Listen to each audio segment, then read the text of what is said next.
আসসালামু আলাইকুম দর্শক। ফেসবুকে একটা ভিডিও দেখতেছিলাম। দেখতে দেখতে এখানে মনে করলাম আমার পরামর্শটা দেওয়া উচিত। আচ্ছা, ভিডিওটা আগে দেখেন, আপনারা অনেকে দেখছেন, তাও দেখেন ভিডিওটা আবার। আমরা এখন এটাকে শাপলা চত্বর হিসাবে চাই, আমরা কোনো শহীদ হিসাব চত্বর চাই না। আচ্ছা, ওনারা চাচ্ছে এটা শাপলা চত্বর হিসাবে, কোনো শহীদি চত্বর হিসাবে চাচ্ছে না। আচ্ছা, দেখা যাক।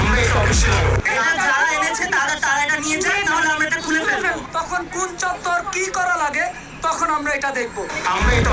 13 বছর 15 বছর ওনারা কিছু করতে পারে নাই, আসছে আচ্ছা ভাই, 13 বছর 15 বছর ওনারা কিছু করতে পারেনি। ওনারা কি ছাত্র না? ওনারা কি শিক্ষক না? হুজুররা কি ছাত্র না? হুজুররা কি শিক্ষক হয় না? আপনারাই খালি শিক্ষক, আপনারাই খালি ছাত্র।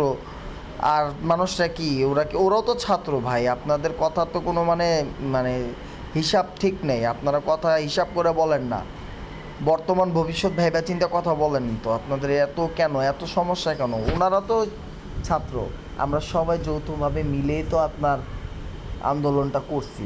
মাদ্রাসা ছাত্ররা কি আন্দোলন করে নেই? স্কুল, কলেজ, ভার্সিটি, প্রাইমারির সবাই মিলে এই আন্দোলনটা করছে, তাই না?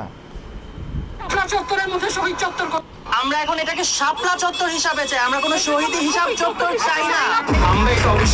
এটা যারা এনেছে তারা এটা নিয়ে যায়, নাহলে আমরা এটা খুলে ফেলবো। তখন কোন চত্বর কি করা লাগে তখন আমরা এটা দেখবো। শুনছেন ওনার কথা? কখন কি করা লাগবে সেটা নাকি ওনারাই দেখবে। জনগণ ঘাস কাটতে বসে আছে, জনগণ একবারে আঙ্গুল চুইয়া থাকবে। জনগণের কারণেই তো দেশ স্বাধীন। ভাই, দিন শেষে আরেকটা কথা বলে দিই, আপনারা নিজেদের মধ্যে ভাগাভাগি করেন না। ছাত্র যদি ভাগাভাগি হয়ে যান তাহলে তো দেশটা অন্যদিকে চলে যাবে। নিজেদের মধ্যে নিজেরা দ্বন্দ্ব ধরলে বিপরীত যারা আছে তারা এটা ফায়দা নিবে। ভাই, আপনারা দেখেন, এটা নিজেরাই সমাধান করে নেন। আমরা সাধারণ জনগণ, আমরা চাই দেশটা খুব ভালো মতন চলুক, দেশ ভালোভাবে এগিয়ে যাক। এখন আপনারা নিজেরাই যদি ঝগড়া বিবাদের মধ্যে জড়িয়ে যান তাহলে তো দেশ আরও পিছিয়ে যাবে, তাই না?